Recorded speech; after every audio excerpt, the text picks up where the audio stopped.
What's up, everybody? This your boy Lamont coming through with the update for L Wheels Foxbody. Today I just want to show everybody, got me a Dragon to record 0 to 60, eighth of a mile and quarter of a mile.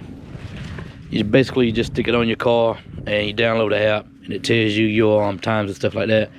I just wanted to do a comparison for when I put these right here on versus the stock, just to see if my 0 to 60 times increase, horsepower increase, things like that. But basically that video will probably be a while since we do for some extreme cold weather. So until then, just be looking for the update. Thank you.